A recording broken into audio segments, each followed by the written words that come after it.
ورحمة الله وبركاته. أهلا بكم معنا في فيديو جديد إن شاء الله. النهاردة هتكلم عن مباراة الأهلي والمصري في الدوري العام إن شاء الله.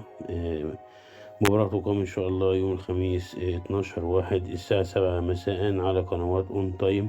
طبعا انتوا عارفين دايما مباراة الأهلي والمصري فيها حساسية جامدة، والأخص كمان بعد تولي الكابتن حسام حسن مديرا فنيا للنادي المصري بقاله كام مباراة، فبيزيد ماتش حلاوة وسخونة قدام الأهلي بالذات. طبعا الأهلي في المركز الأول ب30 نقطة، دي 22 هدف، أقوى خط هجوم بالاشتراك مع الزمالك وفيوتشر، وأقوى خط دفاع 5 أهداف في مرماه.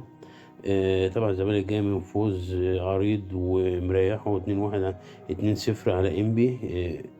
عمل ماتش حلو أوي قدام إنبي. طبعا المصري جاي في المركز الثامن، دي 17 نقطة مع حسام حسن. عمل كام ماتش حلو كده، دي 12 جون وعليه 13 جون. آخر فوز ليه جاي من فوز على الاتحاد 2-1. هتبقى مباراة صعبة للاتنين، بس أعتقد دماغ الكابتن حسام حسن في مواجهة الأهلي هتخلي المباراة شكل كده وجمال.